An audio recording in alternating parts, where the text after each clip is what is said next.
Apakah teman-teman pernah menaiki pesawat? Apakah teman-teman tahu mengapa pesawat sebesar itu dapat naik ke udara? Penasaran? Mari kita simak video berikut ini. Pesawat terbang dapat terbang karena berhasil memanipulasi gaya. Pesawat terbang memiliki beberapa bentuk gaya yang bekerja di dalamnya. Agar dapat terbang, pesawat harus memiliki gaya angkat yang lebih besar.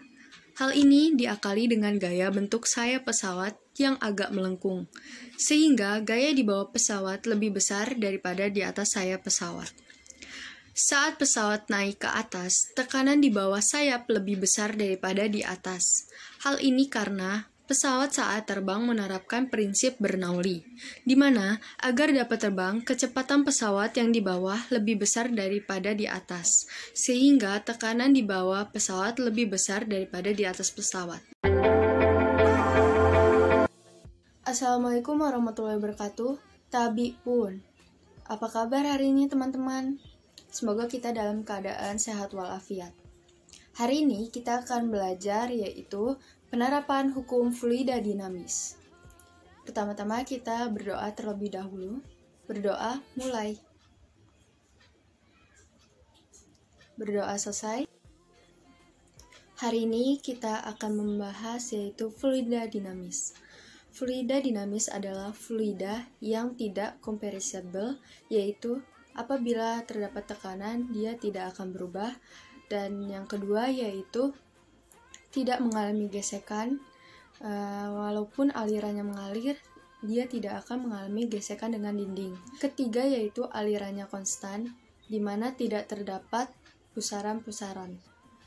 Keempat yaitu alirannya tunak. Fluida memiliki kecepatan yang konstan terhadap waktu. Fluida dinamis menerapkan dua hukum, yaitu pertama hukum kontinuitas, kedua hukum Bernoulli. Penerapan persamaan kontinuitas yaitu pertama terdapat pada selang penyemprotan. Ujung selang ditekan yang berarti memperkecil penampang agar diperoleh laju aliran air yang lebih besar. Yang kedua yaitu penyempitan pembuluh darah. Pembuluh darah dapat mengalami penyempitan akibat menumpuknya plak-plak di dalam dinding pembuluh darah. Pada pembuluh darah yang mengalami penyempitan, laju aliran darah lebih besar daripada laju aliran pada pembuluh normal. Penerapan hukum Bernoulli.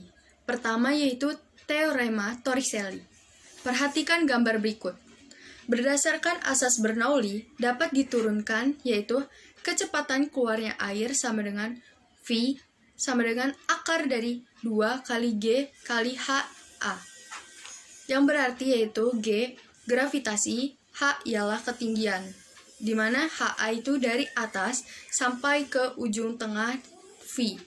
Kemudian, berdasarkan gerak jatuh bebas, dapat diturunkan waktu yang dibutuhkan air sampai di tanah, yang dirumuskan sebagai T sama dengan akar dari 2HB per G.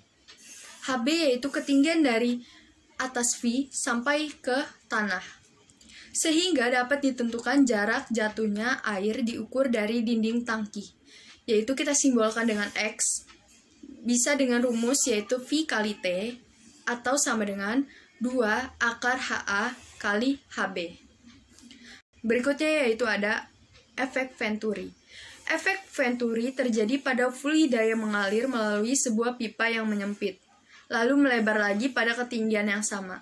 Efek Venturi menyatakan bahwa jika laju fluida bertambah, tekanan berkurang. Efek Venturi dirumuskan sebagai berikut. Yaitu rumusnya P plus setengah rho V kuadrat sama dengan konstan. Kemudian yaitu ada Venturimeter. Venturimeter merupakan alat pengukur laju aliran suatu fluida dalam sebuah pipa. Pertama ada Venturimeter dengan manometer, yaitu kita lihat gambarnya, dan berikut ialah rumusnya.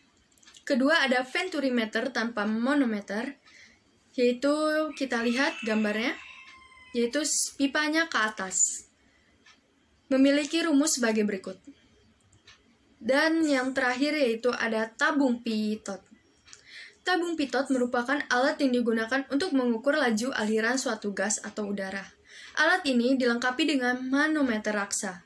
Dengan mengetahui perbedaan ketinggian raksa pada kedua kaki manometer, aliran gas dapat ditentukan kelajuannya.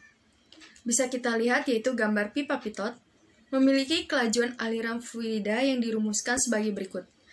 pH sama dengan PV, di mana pH yaitu Rho F kali G kali H. PV sama dengan setengah Rho U V kuadrat. Selanjutnya kita turunkan sehingga mendapat yaitu rumus V sama dengan akar dari 2 Rho F GH per Rho U. Kemudian ada penyemprotan. Pada alat penyemprotan obat nyamuk dan parfum, saat batang pengisap A ditekan, udara akan mengalir dengan kecepatan tinggi dan melewati mulut pipa B. Akibatnya, tekanan di ujung B menjadi kecil. Perbedaan tekanan ini mengakibatkan cairan di dalam tangki C naik dan dihemburkan dengan halus oleh aliran udara dari tabung pengisap B. Selanjutnya yaitu gaya angkat sayap pesawat terbang. Kelajuan alir udara pada sisi bagian atas sayap lebih besar daripada sisi bagian bawah sayap.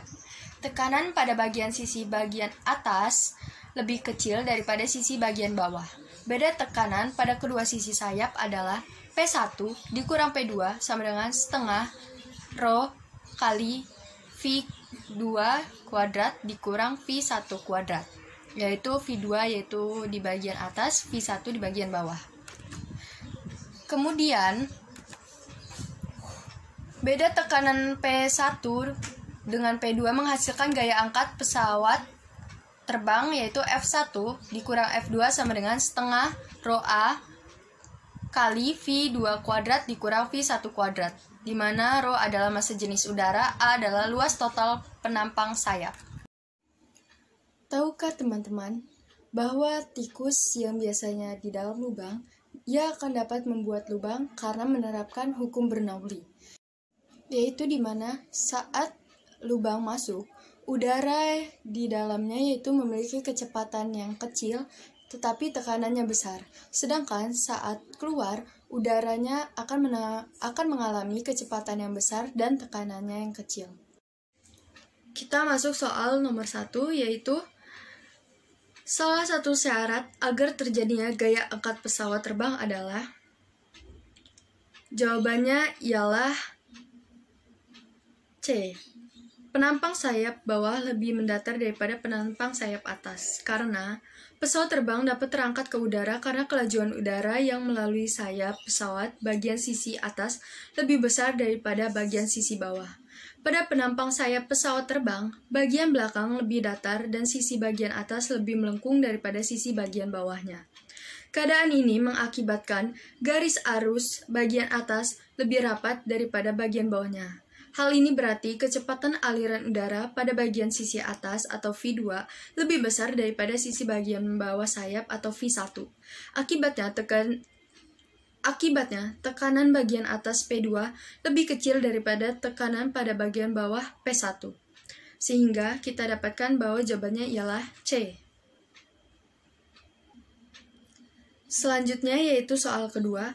Sebuah bak penampungan air setinggi 120 cm terdapat lubang kebocoran. Kecepatan air yang keluar dari lubang kebocoran yaitu 3 meter per sekon. Tinggi kebocoran dari dasar bak penampang adalah, kita kerjakan, yaitu V kuadrat sama dengan 2 kali G kali K. V kuadrat sama dengan 2 kali G kali H. Di mana V kuadrat sama dengan 2 kali G, hanya kita jabarin yaitu H2 dikurang H1. V kita tahu yaitu 3, kita masukkan ke rumus, sehingga kita mendapat bahwa H1 sama dengan 75 cm. Jadi, tinggi kebocoran dari dasar bak penampung adalah 75 cm. Berikut adalah beberapa soal yang dapat kalian kerjakan, yaitu soal nomor pertama. Silakan di-pause. Berikut ialah penjelasan jawabannya. Kemudian yaitu ini pertanyaan nomor 2. Silakan di-pause. Berikut ialah penjabaran jawabannya. Aplikasi dalam teknologi fluidodinamis ini yaitu kita menerapkan hukum Bernoulli pada pesawat terbang, kereta api, penyemprot cairan nyamuk, anti nyamuk, dan masih banyak lagi. Kesimpulannya, fluida dinamis sangat banyak sekali penerapannya dalam kehidupan kita sehari-hari, baik dalam segi transportasi ataupun dalam suatu benda. Ternyata fisika merupakan pelajaran yang sangat dekat dengan kehidupan kita sehari-hari. Jika ada pertanyaan atau ada hal yang ingin disampaikan, dipersilakan. Jangan lupa belajar dan banyak membaca buku. Sekian, terima kasih. Wassalamualaikum warahmatullahi wabarakatuh.